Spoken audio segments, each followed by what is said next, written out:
Oh, I see. Yeah, you're right. Oh, yeah.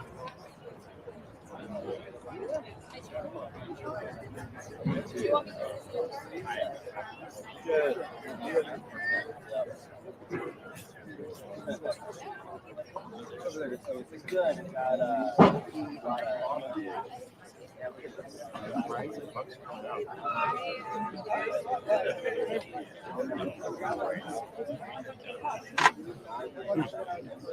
So how was the campus? It was nice. It was nice. It was my aunt.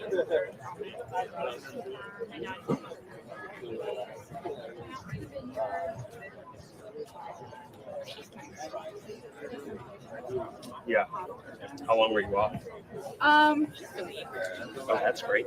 Yeah. That's my biggest regret. I should take.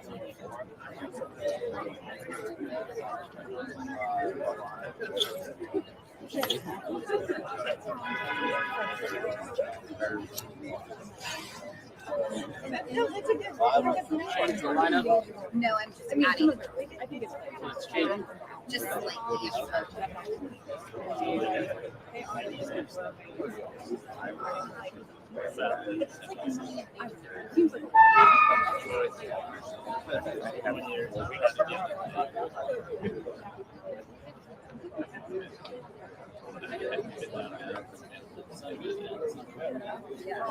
I usually take this week off. I mean, I'm already cutting short my I think like, I don't know. I can value. my trip this winter. Going back January 2nd, so I'll be here in time for the I saw that when I asked. Yeah, it's already. I'll be kind of in this week.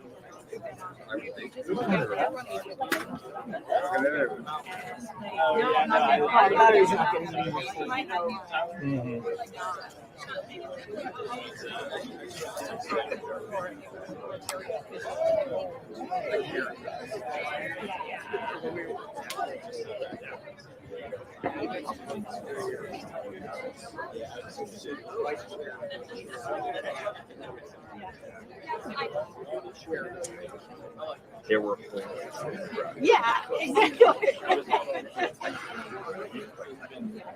Yeah.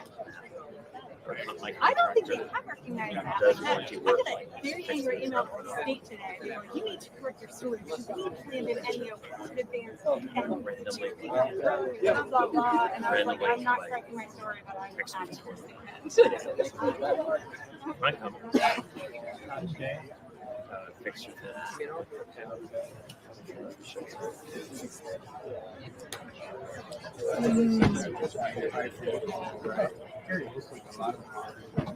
Oh, yeah. That's oh, wow. Oh, here it is.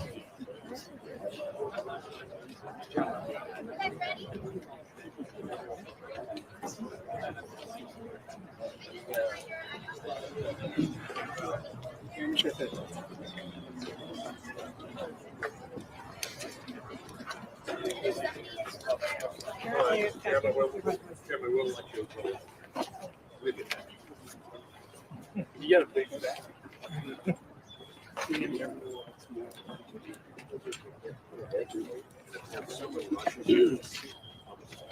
It'll throw me right in the way.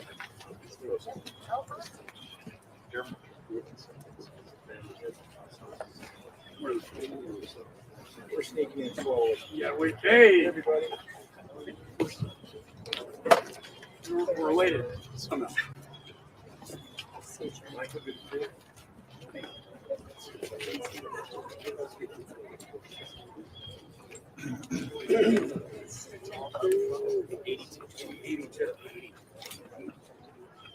All right. I want to thank the press for being here. I want to thank the members of Congress. but especially I want to thank the Gold Star families whose children gave the ultimate sacrifice at Abbey Gate. Our report came out today. It's over 300 pages. It's a historic document. It's not a political document. It was a document designed to get to the truth. As a former federal prosecutor, integrity and credibility was my paramount objective. Follow the facts and the law wherever they take you. Start with the witnesses and build yourself up to the higher levels. And what we found was significant. This was a catastrophic failure of epic proportions. Some say Saigon was the worst. I say this was, for many reasons. The fatal flaw, as we have the chairman of the Joint Chiefs of Staff, General Milley, CENTCOM Commander, General McKenzie, and General Miller on the ground. What was the problem in Kabul, in Afghanistan, at Bagram? Sir, there was no plan. State Department by law has the authority authorized by Congress to come up with a plan of evacuation known as the NEO. State Department wholly failed in that responsibility. Don't take my word for it. The fact is, the plan wasn't even initiated until the Taliban had overrun Kabul and were on their way to the embassy when Ambassador Wilson, charged with coming up with a plan and initiating it, fled to the airport, HKIA, leaving his employees behind, leaving the Afghan people who put their lives on the line behind. Thousands of classified documents, just like at Bagram. $7 billion of equipment in Bagram. He leaves his troops behind. What a coward. What happens after that? The Taliban is put in charge of the first checkpoint to check American citizens, Afghan partners and allies, and the women and children left behind. The Taliban is given the authority to say, no, you cannot go behind me. We have the testimonies of the beatings. If they got past there, then they had our consulates. Very few, by the way. Then what happens on that tragic day? Predictable. When you don't have a plan, you plan to fail. This was a failure for everyone, but especially these families standing behind me. We knew the day, the time. We knew the gate, Abbey Gate. Yet these Marines were sent in, unprotected, left out to dry by their government, asked to stand by their sworn enemy, the Taliban, to defend this airport. And what happens? Suicide bomber, guess where he comes from? Bagram prisons. Thousands of ISIS-K released. By the way, some have entered the United States. Bomb goes off. 13 servicemen and women killed. 170 Afghans killed. 45 Americans and Afghan civilians wounded. And the sad thing is, it could have been prevented. if we just had a plan. It could have been stopped. Nothing will take back their children's lives. Yes, they will be receiving a gold medal, congressional gold medal tomorrow, well deserved, on behalf of their children and loved ones, posthumously. But nothing can bring them back. It was one of the deadliest attacks in 20 years because there wasn't a plan. Lastly, what is the fallout? Saigon? No, this is worse. What happens after Afghanistan falls? Weakness is projected around the globe. Our enemies and adversaries see weakness, not strength. The Russian Federation, within months, moves into Ukraine because they see this is their moment. Then the unholy alliance with Chairman Xi, China, threatening Taiwan and the Pacific together.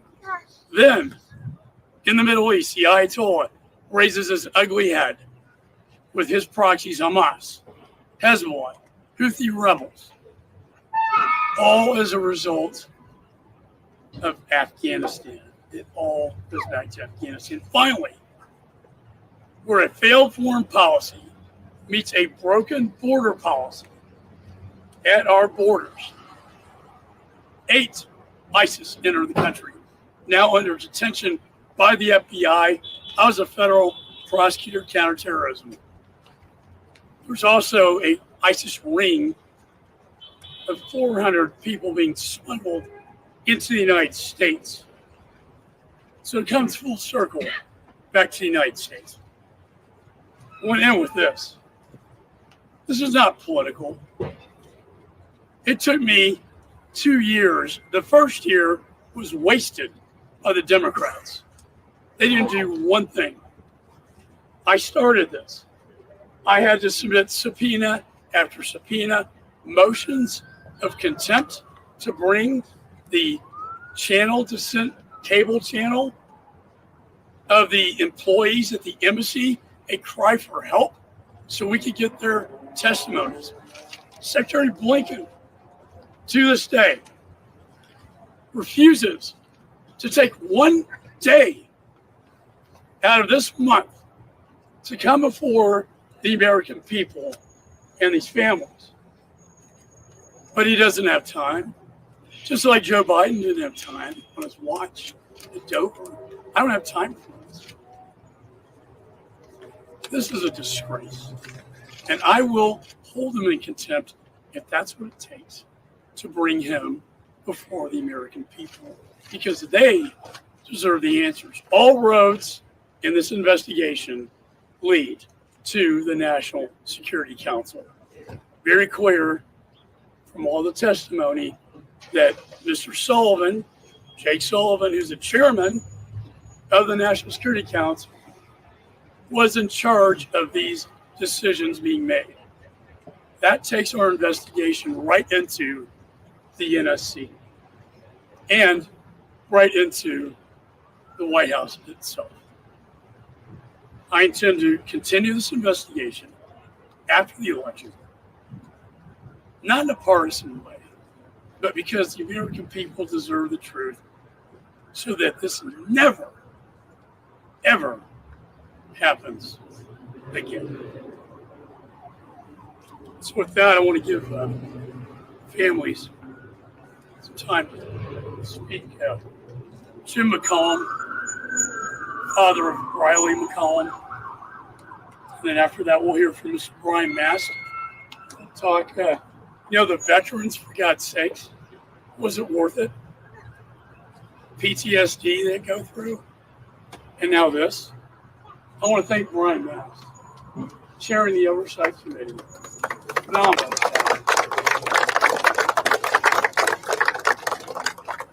And I want to thank Mike Waltz, another afternoon. Thank you. So with that, we'll hear from the families. Jim.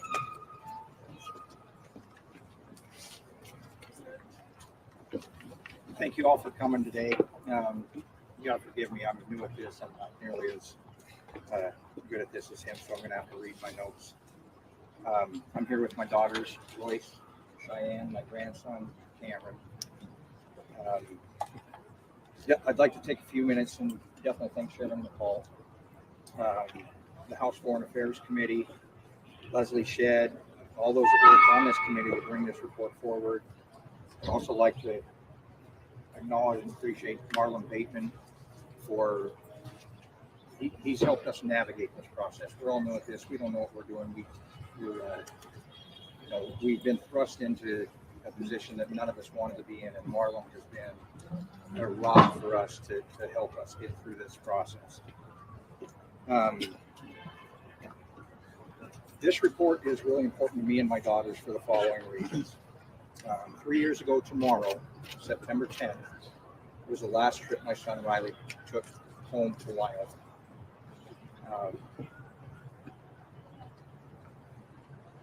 3 days later, his wife, who was extremely pregnant at the time that he came home, gave birth to Riley's daughter, Levi Riley Rose. We have a father who is never going to know his daughter, a daughter who will never know her father, a wife who lost her husband, and a family that is never going to be allowed to grow and be that family unit together.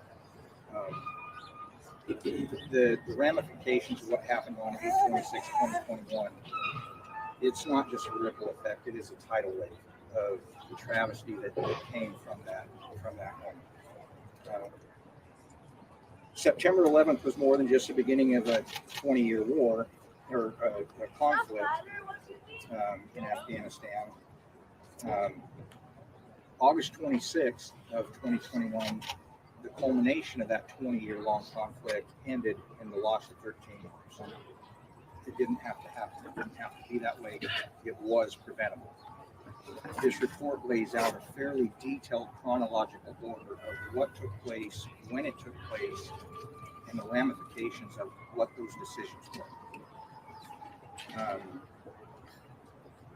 Over the course of the last 3 years, the families of the 13 fallen have been given several incomplete reports. Key elements of any semblance of a thorough investigation are either left out, ignored, or buried. In April of 2024, we were given another report concerning the events that led up to the suicide blast at Abbey Gate that promised to be an absolute, complete, and accurate report. Yet a week later, CNN shared a video that we were told did not exist. Repeatedly, we were told there was nothing else. There's no more information. There are no more videos. There is no more drone footage.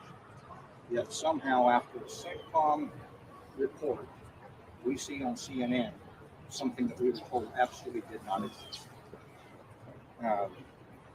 You can imagine how hurt and disappointed my girls and I were to learn that we were misled once again, that Riley's life, Riley's service, and Riley's death weren't worthy of following the facts and the evidence as they were laid out and as they were true to be. This report provided confirmation of things I knew, shed light on things I suspected, and pointedly detailed things that I was not aware of in regards to the missteps, the failed leadership, and the decisions that ultimately led to the collapse of Afghanistan, the Taliban takeover, and the preventable murder of our 13 heroes. Please don't forget our 45 wounded and the countless Afghanis that lost their lives in that blast. The truth no longer resides in Washington, D.C. or in current politics. The media no longer seeks the truth without political motivation. Character or conviction are absent. Rather than step forward and provide the truth, regardless of consequences, our military personnel, elected and appointed officials hide behind committee protections, department protections, and often downright refuse to be interviewed. America deserves better, and our 13 definitely deserve better. April 14th, 2021 was the date the Biden-Harris administration put into motion a series of decisions and events that ultimately led to the death of my son and his 12 brothers and sisters. I urge every American to read this report. It shouldn't be one-sided, pitted against the other with heels dug in deep, unwilling to accept or acknowledge the findings. Every American should want, expect, and demand the truth as to what happened in Afghanistan at Abbey Gate. Please ask yourself, has the media and the current administration been honest with you about the events leading up to 8/26/2021? Again, thank you, Chairman McCaul, the House Foreign Affairs Committee, for the work that you've done and continue to do. I hope you will continue to ask the hard questions and follow the facts where they lead. And with that, I'll move on. Next, you're going to hear from my newfound friend and one of my heroes, honestly, long before I ever met you, from Florida. Please welcome Brian Mast.